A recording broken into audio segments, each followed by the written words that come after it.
तो पहला पॉइंट क्या है, डोंट चेंज द स्केड्यूल। इसका मतलब क्या होता है, देखो कभी कभी ऐसा होगा कि मान लो तुम्हारा मेंस का पेपर सेकंड शिफ्ट में है। मान लो 24 तारीख को तुम्हारा मेंस का पेपर सेकंड शिफ्ट में आता है। तो तुम्हारा ऐसा मन करेगा 23rd को कि देर तक पढ़ लेते हैं, फिर देर से सोएंगे, फिर 24 को आराम से उठेंगे 11-12 बजे, फ्रेश होंगे, निकल जाएंगे। गलत आइडिया है। अगर तुम्हारा एक बॉडी क्लॉक है तो उसको लास्ट में जाके चेंज करने का कोई जरूरत नहीं है। जो स्केड्यूल तुम जनरली फॉलो करते हो उसी स्केड्यूल को फॉलो करो।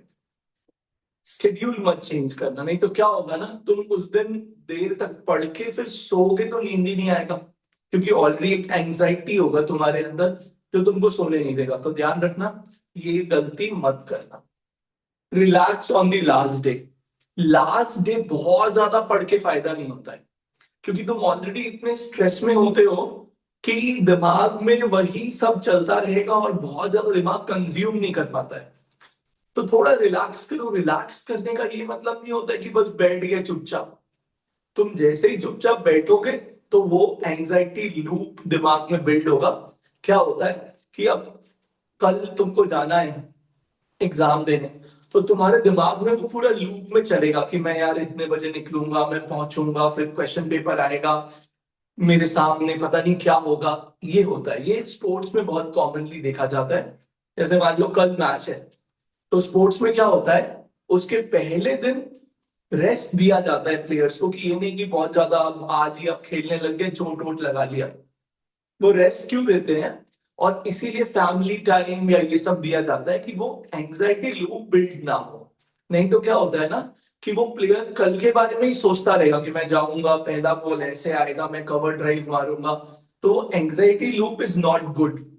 तो इसीलिए relax on the last day का मतलब होता है फैमिली आउटिंग, या तुमने कोई मूवी देख लिया, ताकि तुम दिमाग को ज्यादा खाली भी नहीं छोड़ रहे और कुछ उसमें बहुत ज्यादा कंज्यूम करने की भी कोशिश नहीं कर रहे हो, बहुत ज्यादा ओवरवर्कड नहीं है तुम्हारा दिमाग। ये कोशिश करना चाहिए। Revise as much as you can and stop giving mocks. Mocks अब बंद हो जाना चाहिए, कोई मतलब नहीं है। मॉक का जो प्राइमरी गोल होता है ना, टुवर्ड्स द एंड, वो ये होता है। टुवर्ड्स द एंड मतलब आई एम टॉकिंग लाइक 20-25 दिन पहले तक भी जो मॉक देते हो, मेंस में उसका फायदा ये होता है कि तुम ये एनालाइज करते हो कि मेरा कौन सा चैप्टर वीक है।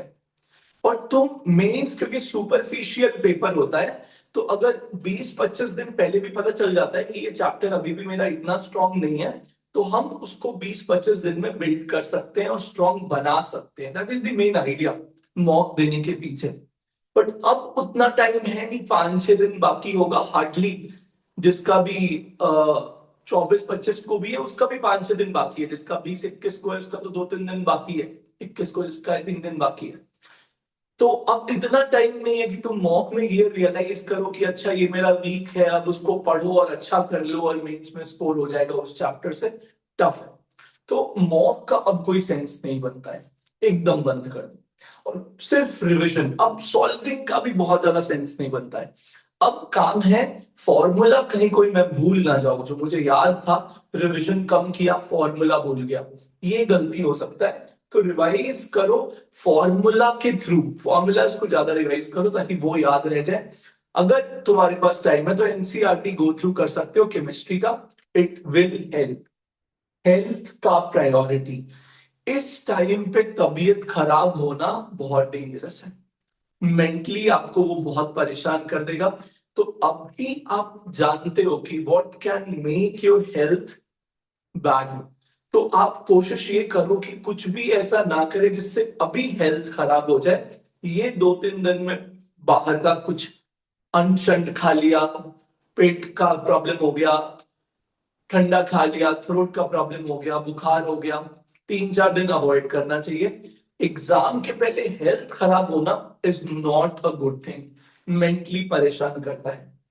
कैरी बेसिक मेडिसिन, ये एग्जाम हॉल के लिए, मतलब जिस दिन आप एग्जाम देने जा रहे हैं, आपके पास स्टमक, फीवर, फिर ये हेडेक, इनका दवाई होना ही चाहिए। क्योंकि ये दवाई जो है मान लो आप सेंटर पे पहुंचे और आपको लगा अभी आप अंदर जाने वाले की थोड़ा हेडेक हो रहा है, तो तुरंत बिना सोचे समझे दवाई खा लिया। कोई मतलब नहीं है उस समय एकदम रिसर्च करने का कि अरे एक मैं दवाई खाऊंगा तो इससे मेरे किडनी पे क्या इम्पैक्ट पड़ेगा, ये सब बकवास। उस टाइम पे आपको जो सही लगता है, आपका अंदर में फिट रहना बहुत इंपॉर्टेंट है, क्योंकि ये मेंटल एक्सर्शन झेलने के लिए बॉडी का फिट होना जरूरी है। तो ये बेसिक मेडिसिन एग्जाम के दिन लेके जाएंगे, है ना। पता चला आप वहां पे दवाई ढूंढ रहे हैं कि अरे दवाई नहीं है मेरे पास, सर दर्द हो रहा है, कोई मतलब नहीं है, ठीक है। घर से टाइम पे निकलना इज वेरी इंपॉर्टेंट। पता चला कि आपका पेपर 9 बजे से है और आपको पनवेल से पवई आना है और आप निकल रहे हो घर से 7 बजे, कोई मतलब नहीं है। हाँ, लेकिन कुछ बच्चा ये भी गलत करता है कि बहुत ही पहले निकल गया, सुबह के 3 बजे निकल गया, मतलब जस्ट एग्जैजरेशन। लेकिन उसका भी कोई सेंस नहीं बनता है। आप बहुत जल्दी भी पहुंच जाओगे तो भी आपको वो एक कट ऑफ टाइम पे ही अंदर जाने देगा। तो आप वो कट ऑफ टाइम का ध्यान रखो कि कितने बजे अंदर अलाउ करेगा, उसके बेसिस पे आप घर से निकलो।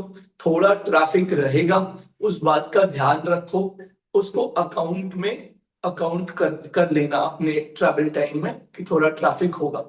वहां पे भी आप पहुंचोगे तो आपका एडमिट कार्ड वगैरह चेक करेगा, तो थोड़ा अंदर जाने में भी 10-15 मिनट लगेगा, अकाउंट कर लेना। बहुत जल्दी मत जाना, उससे क्या होता है, तुम बहुत जल्दी पहुंच गए, वहां पे इतने लोग आए हैं, तुम उसको देख के ही एंग्जाइटी में चले जाते हो कि अरे इतने लोग, इतना कंपटीशन, क्या होगा। उस लूप का भी कोई मतलब नहीं है, तो उसको भी अवॉइड करो। और देर से पहुंचना तो बिल्कुल ही गलत आइडिया है। तुम ऑटो में हो, अब तुमको लग रहा है लेट हो गया, तुम पैनिक कर रहे हो, तो ये भी अच्छा आइडिया नहीं है। तो टाइम पे निकलने का मतलब ना जल्दी, बहुत जल्दी निकलना है, ना बहुत देर से निकलना है। एडिक्वेट टाइम, जिसमें 15-20 मिनट आपने अकाउंट कर लिया है for your traffic and all, वो सही टाइम रहता है। If you have short notes, revise through that. नहीं तो मैं फॉर्मूला बुक ग्रुप पे भेज दूंगा। फॉर्मूला बुक्स हेल्प करता है इस टाइम पे, मेंस में क्वेश्चन इजी आता है, तो आप फॉर्मूला बुक का हेल्प ले सकते हैं, या शॉर्ट नोट्स है तब तो बेस्ट है, उसके थ्रू रिवाइज कीजिए। Chill parent should accompany। अब मान लो आपके पापा थोड़ा स्ट्रेस लेते हैं, तो वो आपके स्ट्रेस में थोड़ा एंजाइटी ऐड ही कर देंगे। तो फिर बेटर रहेगा मम्मी के साथ चले जाओ। अगर मम्मी स्ट्रेस ले रही है तो पापा के साथ चले जाओ। बट कोशिश करो कि एक पेरेंट आपको अकम्पनी करे, that is a good idea. और दूसरा ये कोशिश करो कि जो थोड़े चिल हैं, जो थोड़ा स्ट्रेस ऐड नहीं करेंगे, वो अगर अकम्पनी करे तो ज्यादा बेटर रहता है। अगर वैसा कोई नहीं है तो कोई भैया या कोई भी ऐसा जो आपके साथ अकम्पनी करेगा, तो it will be easier for you, आप वो कर सकते हैं, ठीक है। चलो, थोड़ा कंसर्न होना अच्छा होता है, ये भी नहीं कि बहुत ही केयर फ्री है। एकदम ही केयर फ्री होना is not a good idea, क्योंकि आप अगर बहुत केयर फ्री हैं तो आप एग्जाम में भी उतने केयर फ्री रहिएगा और सिली मिस्टेक्स होने का चांस है। स्ट्रेस इंपॉर्टेंट नहीं है, बट थोड़ा कंसर्न्ड और फोकस्ड होना अच्छा है, ताकि जब आपने एक बार सॉल्व किया तो वो सॉल्व करते वक्त आपने बेसिक सिली मिस्टेक्स करे ही नहीं। That is very important. नहीं तो आप क्या गलती करोगे, आप सिली मिस्टेक्स कर दोगे and that will be a big no no, क्योंकि वो अच्छा आइडिया नहीं है। आप एकदम ही केयर फ्री होके जाओ, ये भी अच्छा नहीं है। थोड़ा कंसर्न, फोकस्ड, रिलैक्स्ड, काम, ये बहुत इंपॉर्टेंट होता है एग्जाम के लिए।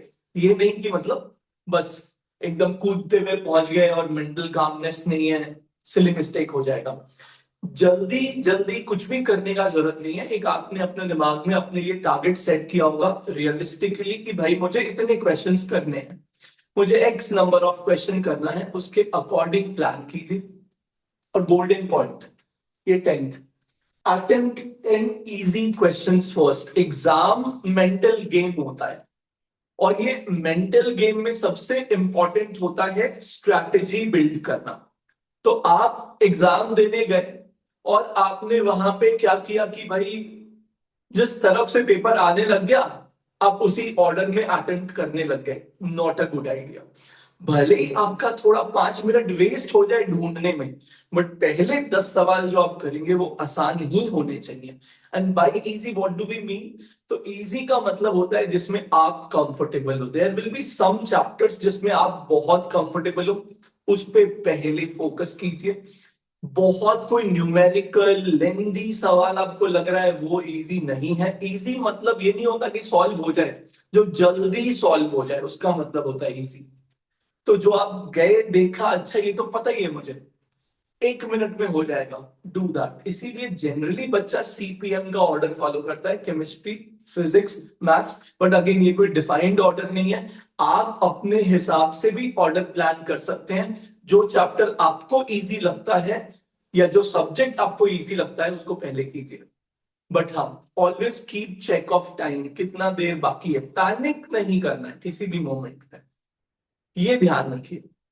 एंड मोस्ट इंपॉर्टेंट, आप चाहिए ना चाहिए, वो टाइम आएगा जब वो पेपर होना है, वो होगा, आप उसको रोक नहीं सकते हो, तो एक्सेप्ट इट कि पेपर होना ही है, इतनी तारीख को इतने बजे से ही होना है। तो पैनिक करना कि अभी 2 ही दिन बाकी है, अभी 1 ही दिन बाकी है, अभी 4 घंटे बाकी है, कोई मतलब नहीं है। ये कोई लाइफ का एंड नहीं है, तो ये दिमाग से निकाल दो कि बस ये कुछ डू और डाई है। अब ये सब सोचने का टाइम नहीं है। ये सब सोचने का टाइम होता है जब हम प्रेप चालू करते हैं, तब हम ही लोग कहते हैं कि इसको डू और डाई मानो, बट अब this is not the time. एकदम रिलैक्स्ड अप्रोच बेटर रहता है। ये कोई डू और डाई नहीं है। आपको इसके बाद भी हजारों मौका मिलेगा, खास करके मेंस में तो आपको लीगल एक अटेम्प्ट और मिलने वाला है अप्रैल में, तो आप ये पैनिक मोड में मत देने चाहिए। हाँ, मैं ये भी नहीं कह रहा कि आप खराब कर लीजिए, बट पैनिक करने से कोई फायदा नहीं है। तो ये कोई डू और डाई नहीं है, ये कोई लास्ट चांस नहीं है। You have got many chances, life का काम ही है चांस देना। हमारा काम है कोई एक चांस अच्छे से ले, सिंपल है। तो पैनिक मत, दैट इज द आइडिया।